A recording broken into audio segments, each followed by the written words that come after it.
My ex-wife brought her son to my workplace demanding I become his father figure after I declined at a coffee shop. I never expected my Thursday afternoon to be interrupted by my ex-wife showing up at my workplace with her 10-year-old son, but life has a way of throwing curveballs when you least expect them. To understand how I, 46M, ended up in this situation, I need to explain some background. I married Gina, 45F, when we were both in our mid-20s. I was 26, she was 25. At the time, we were both uncertain about having children. We had those typical young couple conversations where we'd say things like maybe someday or we'll see where life takes us. The truth was, neither of us had strong feelings either way at that point. As the years went by, my career path became clearer. I worked in finance, and I developed a very specific life goal: early retirement. Ever since college, I had been fascinated with the idea of financial independence. I wanted to work hard in my 30s and 40s, save aggressively, and then potentially retire in my mid-50s to travel and pursue hobbies without the constraints of a traditional work schedule. The more I thought about this plan, the more I realized having children wouldn't align with it. Children are expensive. They require time, energy, and financial resources that would significantly delay or completely derail my retirement goals. This wasn't just about money, it was about the lifestyle I wanted. I started to feel strongly that parenthood wasn't for me. Meanwhile, Gina's perspective shifted in the opposite direction. About 7 years into our marriage, she began dropping hints about wanting kids. She would show me photos of her coworkers' babies. She would make comments about how cute our nieces and nephews were getting. Once, she even joked about a pregnancy scare that made my stomach drop. The final hint came when she gave me a book called The Joy of Fatherhood for my birthday, saying she thought I might find it interesting. After that book, I knew we needed to have a serious conversation. One evening, I asked her directly if she wanted to have children. She admitted that yes, over the years, her desire to start a family had grown stronger. She now definitely wanted children, at least 2, preferably 3. We talked for hours that night. I explained my position too, that I had thought about it carefully and realized I didn't want to be a father. The conversation was difficult but respectful. We both recognized we had developed fundamentally different visions for our future. A week later, after we'd both had time to process, I brought up the subject of divorce. I told Gina that I loved her, but I didn't want to be the reason she never experienced motherhood. We were still young enough, early 30s at that point, that she could find someone who shared her desire for a family. Similarly, I could find someone whose life goals aligned more closely with mine. Gina didn't take it well. She insisted we could work through this difference. She suggested compromises, maybe just 1 child instead of 3, or waiting a few more years. But I knew myself well enough to recognize that having a child I didn't fully want would lead to resentment on my part, while denying her the family she desired would cause resentment on hers. Despite my attempt to make the split amicable, the divorce process turned contentious. Gina fought it every step of the way, dragging out what could have been a straightforward separation into a nearly 2-year ordeal. Eventually, the divorce was finalized when we were in our mid-30s. After the divorce, I dated casually but didn't find anyone I connected with deeply until 4 years ago, when I met Diane, 44F. She shared my views on remaining child-free and financial independence. We got engaged last year and are planning our wedding for this fall. As for Gina, I heard through mutual acquaintances that she struggled with dating after our divorce. She never remarried, but about 5 years after our split, she had a son, who is now 10 years old. From what I gathered, the father was surprisingly young, maybe 20 or 21 at the time, and worked as an apprentice in a construction trade. They were briefly engaged, but he left town suddenly during Gina's pregnancy and hasn't been involved in the boy's life since. I had successfully maintained a distance from Gina's life for years.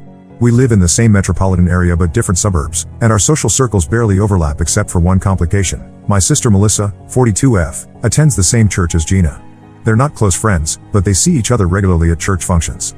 Last month, Gina reached out via text asking if we could meet for coffee to catch up. I mentioned this to Diane, who encouraged me to go. Diane thought it might be a good way to clear any lingering tension, especially since we occasionally hear about Gina through my sister. So I agreed to meet Gina at a cafe equidistant from our workplaces. The first 20 minutes were ordinary enough, surface-level updates about work, brief mentions of mutual acquaintances, that sort of thing. Then Gina steered the conversation toward her son, Nathan. She explained that Nathan was struggling without a male role model. His teachers had suggested he might benefit from a consistent masculine influence in his life. Then came the request, would I consider spending time with Nathan? Perhaps taking him fishing or to baseball games occasionally? I was stunned. I told Gina I was glad she had been able to have a child, but that parenthood, even in a part-time or mentorship capacity, wasn't something I was interested in. My stance hadn't changed. Instead of accepting my answer, Gina pressed harder. She suggested we could be a family again. When I mentioned Diane, Gina dismissed my relationship, saying it probably wouldn't last because deep down, you must miss what we had. I tried changing the subject several times, but Gina kept circling back to Nathan and her vision of us reuniting. Eventually, my patience wore thin. I stated firmly that I was happy with Diane and had no interest in rekindling anything with Gina. At this point, Gina began making disparaging remarks about Diane, calling her just a placeholder and suggesting she was only with me for financial security. I immediately stood up, paid for our coffees, and left without another word. Gina sent multiple text messages afterward, alternating between apologies and renewed attempts to persuade me. I eventually blocked her number. I thought that was the end of it. I was wrong. Yesterday, Gina showed up at my office building with Nathan in tow. She waited in the lobby until my lunch break, then approached me as I was heading out. Nathan stood awkwardly beside her, looking uncomfortable with the whole situation. Gina introduced me to Nathan as an old friend who might start spending time with you. The poor kid looked confused. Before I could react, Gina launched into a speech about how Nathan needed a father figure, and how I owed it to them after abandoning her years ago. Several of my coworkers were in the lobby, witnessing this uncomfortable scene. I kept my voice low and told Gina this was inappropriate and that she needed to leave. She refused, raising her voice and creating a scene. Security eventually approached and asked her to exit the building. That evening, I received calls from both my sister and my brother-in-law Kevin, 44M. They had already heard about the incident from Gina. While they agreed Gina's workplace ambush was inappropriate, they criticized my overall handling of the situation. They said I was being heartless by refusing to help Nathan, who was an innocent child caught in adult problems. My sister went so far as to say if I had given fatherhood a chance years ago, I probably would have changed my mind and loved it. I explained my position. I divorced Gina specifically because I didn't want children. I have no obligation to Nathan simply because his biological father abandoned his responsibilities. I barely know the boy. Moreover, getting involved now would give Gina false hope about reconciliation, which would be unfair to everyone involved. My sister countered that I owed Gina because I forced the divorce when she didn't want one. In her view, I created the situation that ultimately led to Nathan growing up without a father, so I have some responsibility to help fix it. I've discussed this with several friends and family members. My mother and several cousins side with my sister. My friends are split, though a small majority support my position. Diane is completely on my side and thinks my sister has been unreasonable for years. This morning I received an email from my company's HR department requesting a meeting tomorrow. I suspect Gina may have contacted them as well. I don't believe I'm wrong for maintaining boundaries, but the number of people suggesting otherwise has me questioning myself. The whole situation has become far more complicated than I ever imagined a simple coffee meeting could become. Update 1. The past 3 weeks have been a whirlwind of unwanted drama that I never saw coming. First, I should address what happened with the HR meeting I mentioned in my original post. The meeting was brief and actually quite reasonable. My manager and an HR representative simply wanted to check if I needed any support after the incident in the lobby. They assured me that they considered it a personal matter, but wanted to make sure I felt safe at work. I explained the situation, they documented it, and suggested I let security know if Gina showed up again. For about a week after posting, things were relatively quiet. Then last Sunday, I received a text from a number I didn't recognize. It was Gina, messaging from a new phone. She apologized for the scene at my workplace but then immediately pivoted to asking if I'd reconsider spending time with Nathan. I didn't respond and blocked the new number. 2 days later, my sister Melissa called. She invited me to a family barbecue at her house the following weekend. I accepted, thinking it would be nice to focus on normal family interactions after all the recent tension. Diane had a previously scheduled girls' weekend trip, so I planned to attend alone. When I arrived at Melissa's house that Saturday, I immediately noticed an unfamiliar car in the driveway. Walking into the backyard, I froze. Sitting at one of the picnic tables was Gina, with Nathan playing with my niece and nephew on the swing set. Melissa approached me with a nervous smile and explained that she thought a casual, neutral setting might help break the ice between me and Nathan. She believed if I just spent some time around him, I'd see what a great kid he was and might reconsider my position. I pulled Melissa aside and told her I felt ambushed and manipulated. She became defensive, saying she was just trying to help everyone involved. When I said I was leaving, she accused me of being childish and causing unnecessary drama. Kevin, my brother-in-law, tried to mediate, suggesting I stay and just treat Gina as another guest, but I refused. As I was walking to my car, Gina followed me, Nathan trailing behind her. She loudly asked why I was leaving, making it impossible for me to exit without addressing them. Looking at Nathan's confused face, I felt terrible for him being put in this awkward position by adults who should know better. I simply said I had forgotten about another commitment and needed to leave, then got in my car and drove away. The fallout was immediate. My phone blew up with messages from family members who had witnessed the exchange. My mother called to say I had embarrassed everyone and hurt Nathan's feelings unnecessarily. Even relatives who weren't at the barbecue somehow heard about it and reached out to offer their unwanted opinions. 2 days after the barbecue incident, something far more concerning happened. Diane called me, clearly upset. Apparently, Gina had somehow obtained her work email and sent her a lengthy message claiming that during our coffee meeting, I had confessed to still having feelings for Gina and being unsure about our engagement. The email included several fabricated quotes from me and suggested Diane should do herself a favor and end our relationship before investing more time in it. Fortunately, Diane never doubted me for a second. She forwarded the email to me, and we discussed how to handle it. We decided that direct engagement would only encourage more contact, so Diane simply blocked Gina's email address and increased her social media privacy settings. Yesterday, things escalated further. Diane texted me in the middle of a workday, telling me that Melissa had shown up unannounced at her workplace. Melissa had brought both her kids and asked to speak with Diane privately. When Diane suggested they meet after work hours instead, Melissa refused to leave, causing enough disruption that Diane's supervisor noticed. Eventually, Diane took a reluctant break to speak with Melissa in the cafe across the street. According to Diane, Melissa spent 20 minutes trying to convince her that breaking up with me would be best for everyone. She claimed I was spiritually bound to Gina because of our marriage vows, regardless of the legal divorce, and that my inability to accept this connection was causing everyone pain. She even suggested that Diane's non-Christian lifestyle, Diane practices yoga and occasionally burns incense, was preventing me from seeing God's plan for my life. Diane, who remained remarkably composed, simply listened until Melissa ran out of steam, then returned to work without engaging with the accusations. When she told me about this later, we were both disturbed by the escalation and the increasingly religious framing of the situation. This morning, I received a text from Kevin, apologizing for Melissa's behavior. He explained that Gina had been spending more time with them recently, often bringing Nathan for playdates with their children. According to Kevin, Gina had been emotional during these visits, frequently crying about Nathan's need for a father figure and her regrets about our divorce. Kevin admitted that Melissa had become increasingly invested in the idea of fixing the situation, viewing it as almost a spiritual mission. The most revealing part of Kevin's message was the mention that Gina had recently started attending a women's Bible study group led by my mother. This explained the surprising alignment between my mother, sister, and ex-wife, as well as the religious undertones that had begun to color their arguments. Diane and I spent last evening discussing our options. We've decided to temporarily distance ourselves from my family until boundaries can be respected. I've drafted an email to send to my mother, sister, and brother-in-law explaining that while I value our family relationships, their recent actions have violated basic boundaries and trust. I've made it clear that any future attempts to manipulate situations, spread false information, or harass Diane will result in a more permanent separation. As for legal options, we're considering a cease and desist letter if the contact continues, particularly towards Diane at her workplace. For now, we're documenting everything and hoping a clear statement of boundaries will be sufficient. The support I've received here has been tremendously helpful during this chaotic time. It's reassuring to know I'm not being unreasonable in expecting basic respect for my life choices, even from family members who disagree with them. Update 2. It's been 2 months since my last update, and the situation has continued to develop in ways I never expected. First, I want to thank everyone for their supportive comments on my previous posts. Your perspectives helped me stay grounded when it felt like everyone in my immediate circle was questioning my sanity.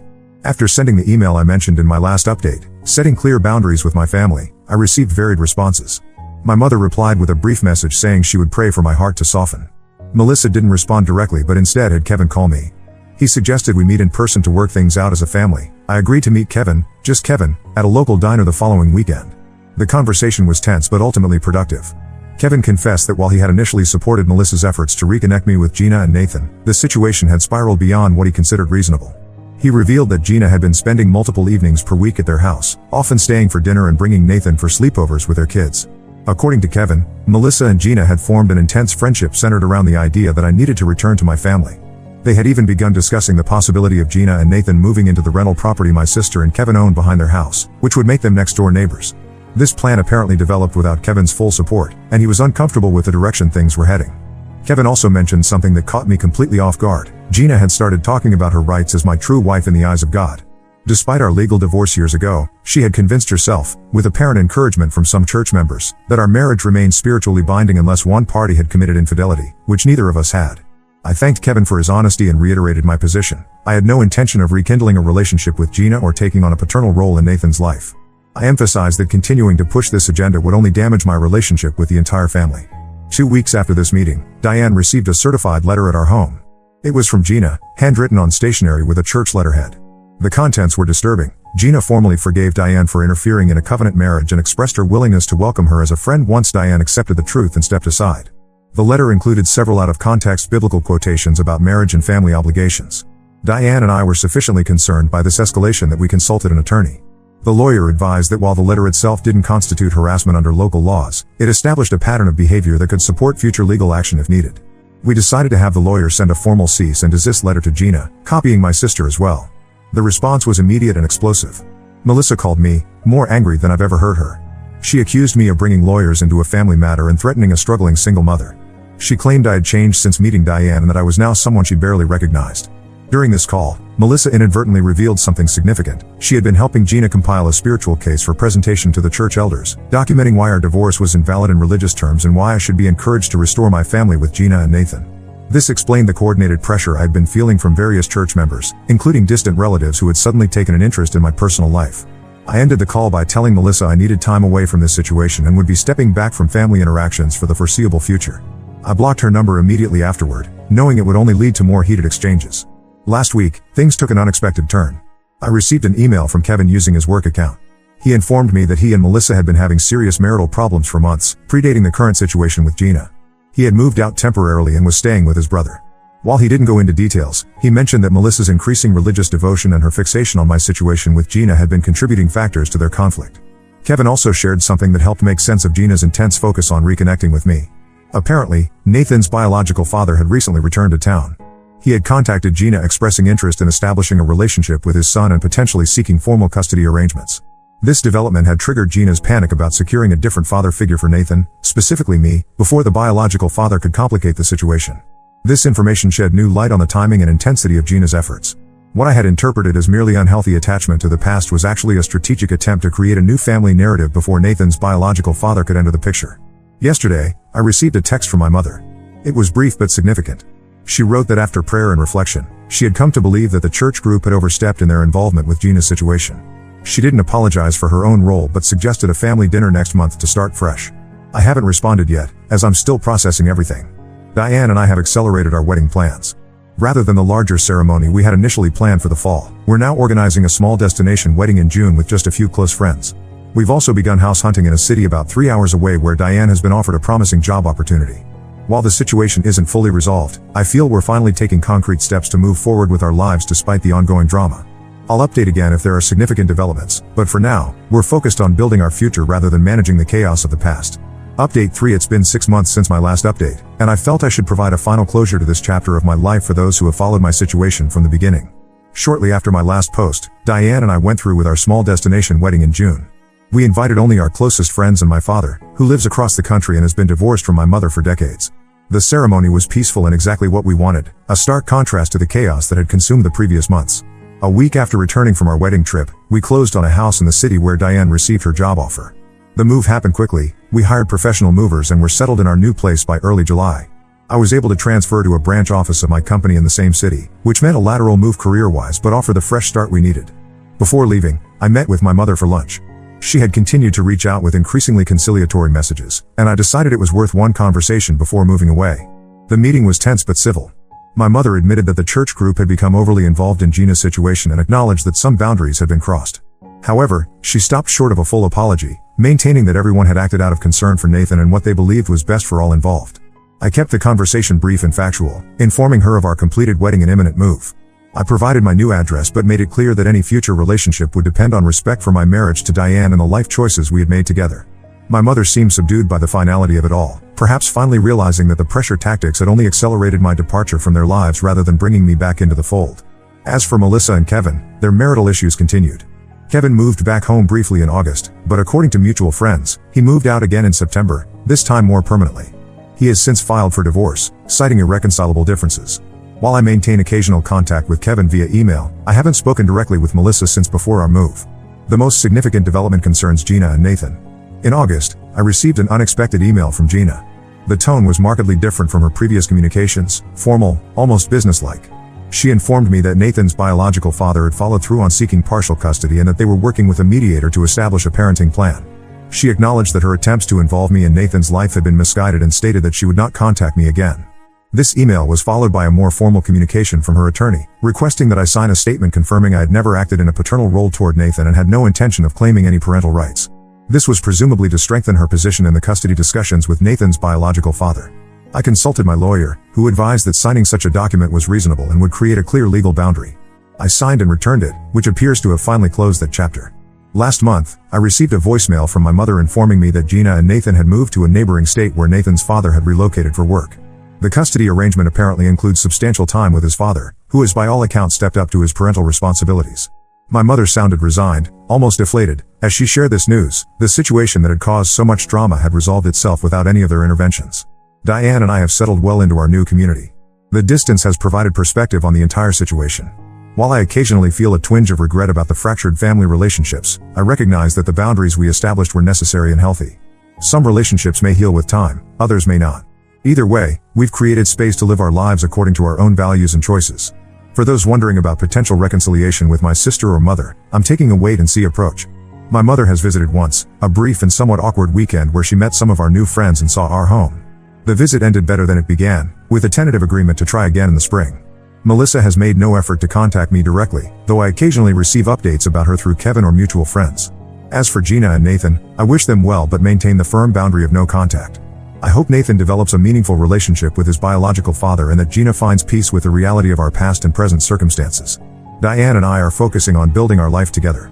Our decision to remain child-free has allowed us to accelerate our financial goals. We're now on track for the early retirement I've worked toward for so long, with plans to start traveling extensively within the next 5 years. Looking back on this entire experience, I'm struck by how a decision I made years ago, to be honest about not wanting children and to end a marriage rather than compromise on such a fundamental life choice, continued to reverberate through my life in unexpected ways. While the journey hasn't been easy, I remain convinced it was the right path for everyone involved, even if that took years and considerable turmoil for others to accept. Thank you to everyone who offered support and advice throughout this challenging period. Your perspectives helped me maintain clarity when it would have been easy to doubt myself.